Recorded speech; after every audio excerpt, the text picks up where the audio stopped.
It's a red letter day. It's a 1983 moment for Indian chess. I think chess has arrived in India.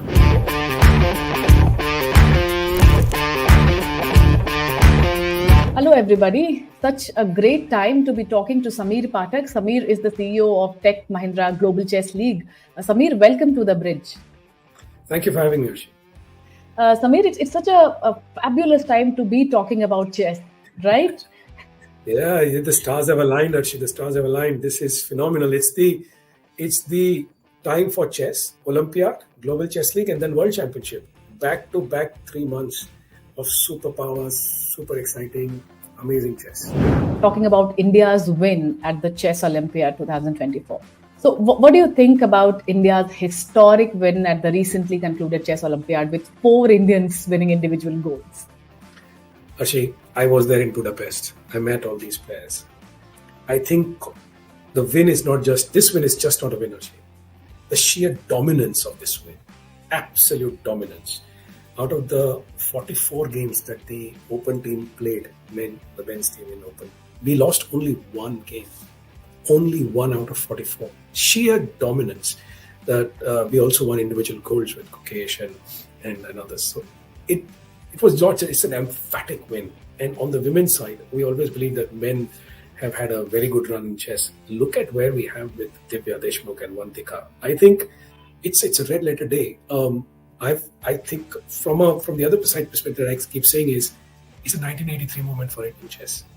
Yeah. I think chess has arrived in India with this. This is such a significant moment, and I think people everywhere are talking about it, and it only augurs well for the future again. So Sameer, what do you think? What has been the driving force behind this improved performance of Indians in chess? So actually, this is not, the sheer dominance like this does not come by chance. It has been a long time coming. Indians have been doing well. Indians have been rising through the ranks. If I'm not mistaken, we have had over 80 grandmasters in the last 24 years. So we have been climbing the charts of chess world slowly. We shared the online Olympiad gold during the COVID times with Russia during 2020. So this has been a long time coming. Gukesh is now in the World Championship. We have 4 players in the top 10 of men's in classical chess. If now, I was looking at more from there, we were sure of a medal. If this team doesn't deliver a medal, then which one is? There's hardly any other team in the world that can stand up to this team. So I was surprised by the dominance. I was not surprised by the medal position. So you spoke about technology, and I think that will be a good basis to talk about the genesis and the vision of Global Chess League. And it will be interesting for our audience to know and understand how Tech Mahindra, what inspired Tech Mahindra to launch the Global Chess League. You are the CEO. You have been heading this project, and a giant project. So how did it start? Oh, okay. So it has a very interesting story. Again, it goes back to what I was earlier mentioning on how success inspires. 2020 Olympiad, online Olympiad, Mr. Anand Mahindra got hooked onto chess. Everybody was stuck in their homes. So was he, and he got hooked onto chess, watching it online. And he then, in his inimitable style, tweeted about it. And he got a response back. I think it was from Sameer, the famous comedian, saying, why not start a league? And that set the ball rolling. And then FIDE reached out. So that added. And eventually one thing led to the other. And it was brought and housed under Tech Mahindra because technology is going to be the game changer for chess.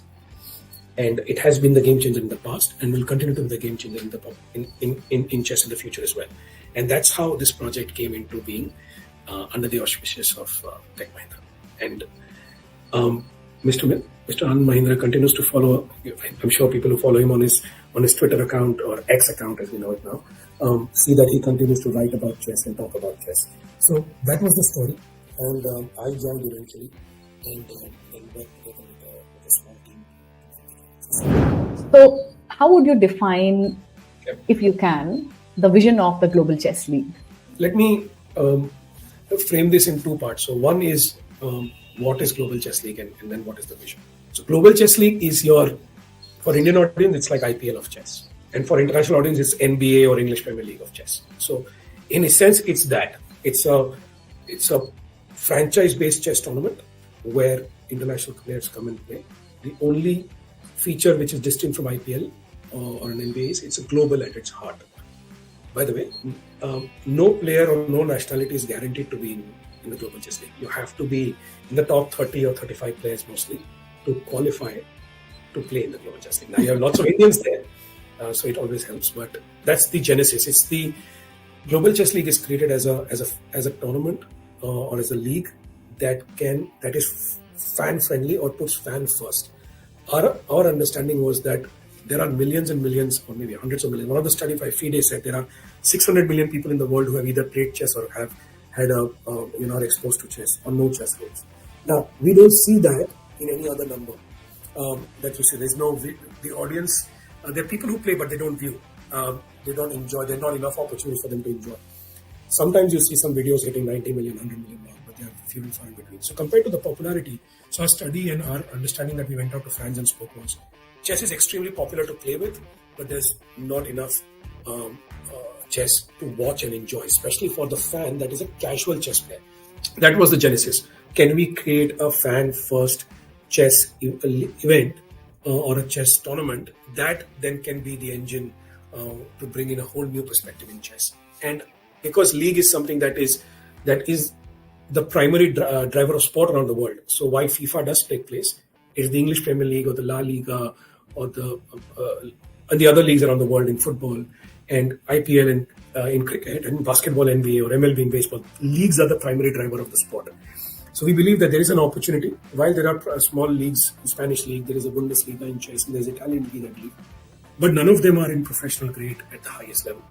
What we wanted to establish. So marrying these both to one, making it fan friendly and coming up with an opportunity which is bold in its nature, where there are professional team owners, and one big thing, it's televised around the world in a manner, and we can speak more about it on how it is different from other chess tournaments. But that was at the heart. You create a fan first product that brings in fans, more so casual fans, and you put together with the world's best players in it, and let the fans have fun with it. And let's talk a bit about innovations in the format. And you also touched upon how it is different from other chess tournaments. Yes. Right? Yeah. So actually, this is my favorite part. So when we were working on the product, let's look at it's a TV product. When we were working on this TV product, so how do we bring in this casual chess fan? What are the bridges that we make that chess fan walk over? So we came up with some very simple things. First, we brought in something like a coin toss. People understand coin toss. Chess does not have coin toss. Second, in chess, this Olympiad, if you see, during a match, a 4-member team, 2 plays with white and 2 plays with black. In our case, we changed it and said everybody plays white and everybody plays black. So you're all white together and you're all black together. And to build on that, we said, okay, it is supposed to be a bit easier to play on white in chess. So when you're playing with white, you win 3 points for your team if you win the game. But if you win with black, you get 4 points for your team. So suddenly you change the dimension where chess players who are used to playing with black in a certain way are now pushing and taking more risk to win with black because they get more points for their team. Similarly, the point system in chess, again with Olympiad, if you see, is you get you win 1 point for your team if you win and half if you draw.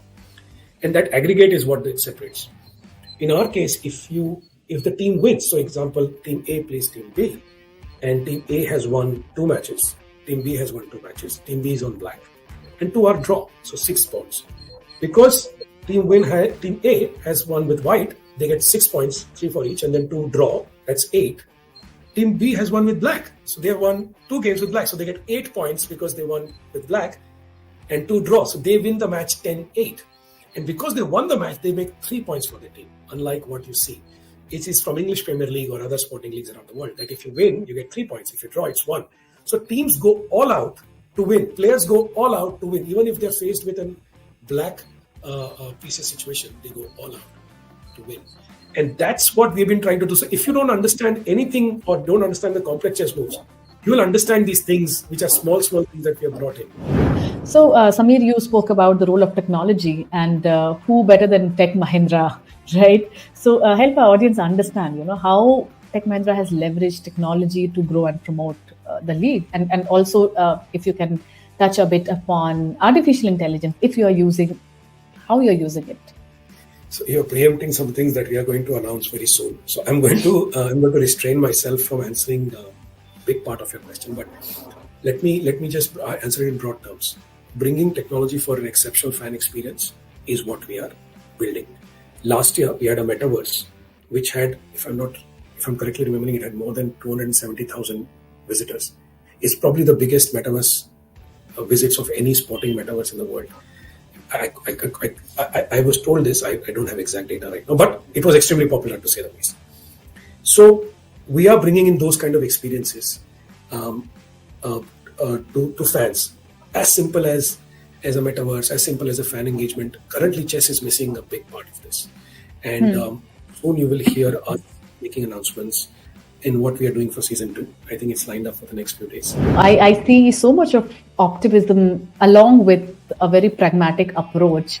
Now I understand that why all the ingredients are blending well and why the Global Chess League is becoming big, and it's extremely satisfactory moment as well, especially being an Indian sports fan, right? But I'm sure Sameer, things aren't as seamless as it looks, right? Especially in the initial days of conception and even the execution, right? So, if you have to help our audience understand the challenges that you faced or are still facing while executing this mammoth league. Let me begin and preface this with a very interesting line or interesting thought. Before the Global Chess League was conceptualized, there was no professional setup of a league sort of this existed. By that logic, no team owner had a team like this. So team owners had no experience of owning chess teams like this. Players had no experience of playing in a professional playing leagues like this. Not in this kind of format. The team owner is in it for profit. Teams are businesses. They are not passion projects.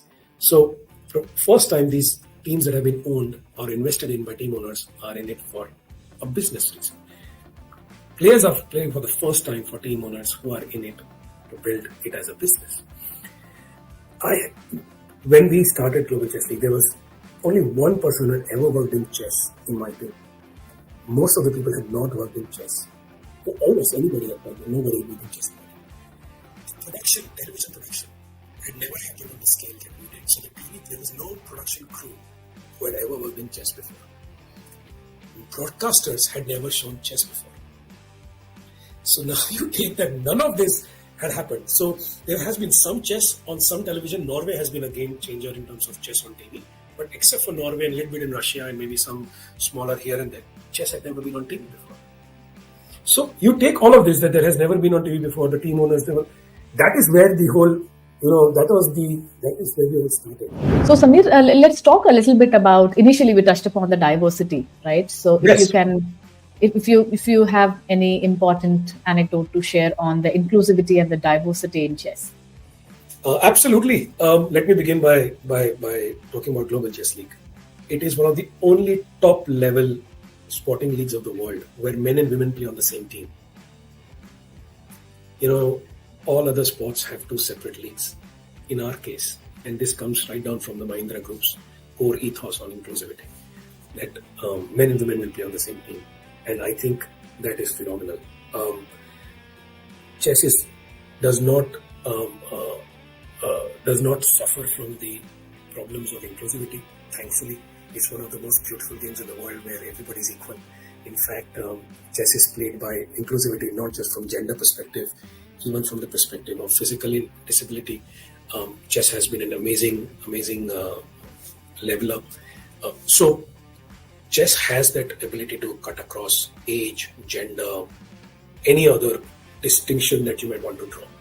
That is the beauty of chess. And for us at Global Chess League, we are extremely proud of having women and men player together on the same team, fighting it out. So Sameer, just touch upon a bit on the future plans of GSL. I know all of you are right now glued for the second edition, but if you can not explain, just share with us, like, how will next 1 decade of Global Chess League look like? Great question. The vision is to make this into a league that everybody looks forward to from a calendar year perspective. We will soon be adding more teams from season 3, so that means more players, more opportunities. We'll also be looking to add more fan engagement opportunities in terms of tournaments going forward for different categories of players. That builds up to the league. So league will remain where it is, but then we are big believers of team chess, because we believe there are a lot of individual chess tournaments, but very few team chess tournaments, and mostly they are run by FIDE. But privately held, there are very few tournaments. So we will be working towards broadening our footprint in terms of having online chess tournaments, team formats, expanding the Global Chess League, and then bringing in more players and making this a major fixture on sporting calendars and not just chess calendar. For all of our audience, we are left with barely 10 days to go for the Global Chess League second edition to start. So stay tuned and enjoy the fun and the excitement. Yes, and absolutely keep following Bridge. You'll get to know a lot more content, especially on Bridge. And actually, your team has done a fabulous job of covering the sport that a lot of people are passionate about, like chess and other games, but don't get that kind of content that they would love to share and enjoy. So thank you for doing that, and thank you for doing it for chess. On behalf of all the chess fans, I must tell you that Bridge is now a fantastic destination to go and experience and enjoy chess. Thank you for actually taking our audience, behind that closed door and sharing with all of us how you're doing what you're doing. Thank you once again. Thank you very much, and thank you to the team at Bridge.